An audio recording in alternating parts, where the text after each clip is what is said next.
What's going on, guys? It's your boy John the Liquidator coming back with breaking news. So it looked like Breanna Stewart has broken her silence about the conversation she had with Caitlin Clark after that logo 3. Guys, for this one here, we got to go all the way up to New York. Let's get it. Let's go.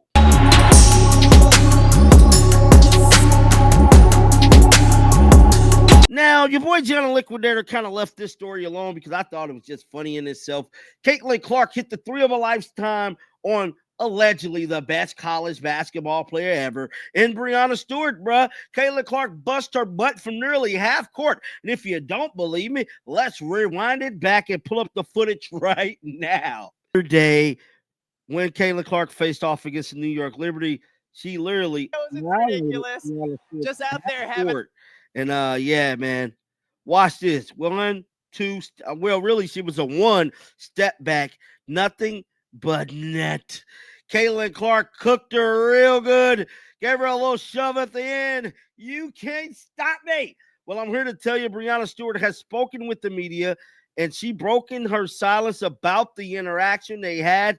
You already know. Let's roll the footage of the entire interview. Let's pull it up right now. I don't know. It just felt like consistent and struggled. Yeah, I think it was that. I think it's kind of like, where do you start? But I think the biggest thing was our crackbacks. So basically how we position ourselves on offensive rebounds is to try and stay in front of our man, between man, us, and the basket on the other end. So because we were a little slow or late on that and we were cross-matched, we were struggling to match up in transition, and then it kind of mentally we were just overthinking. You know, I think we needed to guard the basket and the ball and kind of go from there, and then player tendencies. But I thought that, you know, we did some good things, obviously, compared to how we played Indy last game. Like, they were really getting the ball to the nail to Boston a lot. We took that away. But then it was our backside communication that was just like a little bit lacking. But it was good. It's good for it to happen. You know that you don't want to lose, but also, like, realistically, like, winning out this entire season is impossible.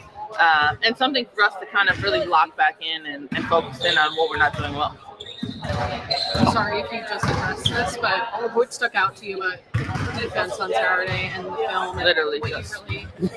Sorry, I'm late. I was saying, like, what stuck out to us was we kind of overcomplicated things. You know, we needed to just guard the ball and the task at hand first, and just do a better job communicating, especially when we were cross-matched, when we had like a little bit different lineup, because you know, it wasn't always the first action, but it was like the second and third where we were like switched in different spots, and then they kind of got something. But we're happy to kind of, you know, take constructive criticism and keep it going.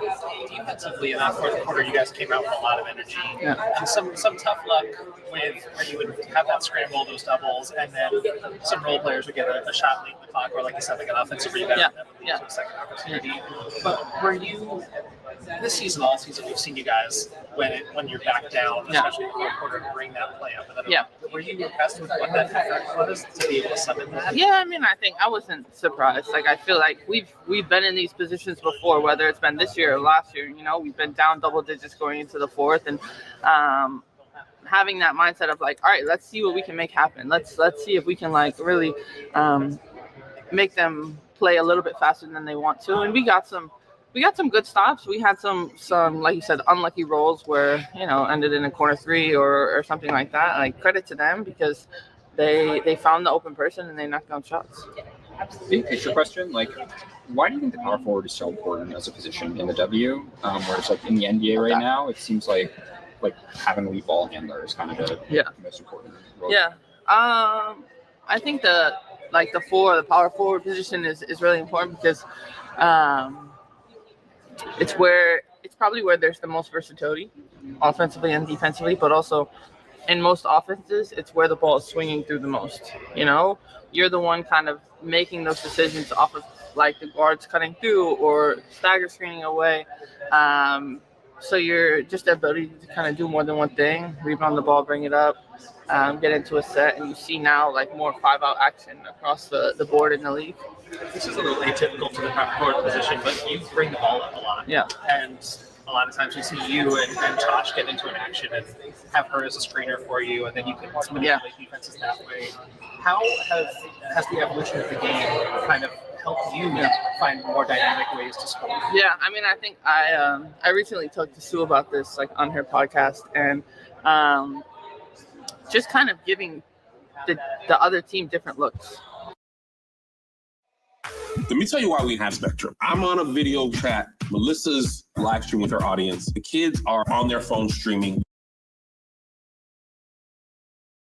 You know, because most likely if I'm setting a ball screen, they're going to switch, or they're going to jam it, or they're going to make it really difficult. But what's going to happen when someone else sets a ball screen? And guards aren't always used to being in that position as being a hedger or a help side defender, and it just gives an added versatility to what we can do, and then also lets me be in a more of a playmaking position as well. And how about these guards now having to get their hands dirty and set some screens? How do you feel about that? Love it. Honestly, the bigs are always in trouble for not setting screens or going too slow or getting a moving screen. So I think it's cool. I think they're like, once you see it and once you see how it opens up everything else, it's not about like guards versus posts. It's about somebody getting in action and doing something and making the read quickly. How much do you feel like that's a result of the NBA, having more stretch fours 10 years ago? Yeah. Or is it a result of players like you and AT kind of coming of age now? Like, do you see it more as a copycat version, or are you guys kind of unicorny? I would say like the 5-out is probably like the copycat, especially just from like the whole analytics thing and how people are so focused on like PPP and all that. That's like NBA, but also from our games, just the evolution and development of ways to get open and different looks to give the other team, just to kind of make them have to prepare for everything, and if they're not prepared, you keep running it until they figure it out.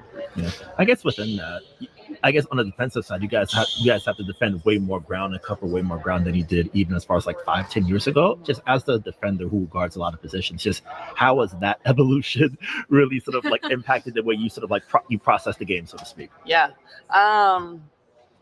it just gives our team more versatility. It's more than the custom like hedge or soft hedge or switch. Like now it's like, all right, we can switch based on personnel, we can switch based on position, we can trap when we want or force them to a hand that they don't want to go to.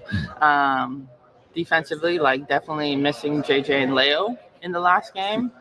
Really Leo, because like I was up there kind of getting down and dirty with the guards, but just doing whatever I can, and I think defensively is something that I can always grow at. So I'm willing to kind of put myself in a uncomfortable position until it becomes comfortable for me. I guess maybe it was asked, so apologies if it was, but the moment with Caitlin in the second quarter, like, how did you look back on that moment? Did you get a lot of texts from friends or DMs? No. How do you react to that? Yeah. I mean, I think like in the moment, it was like shot clock was going down, right? I know she wants to go left to shoot the three.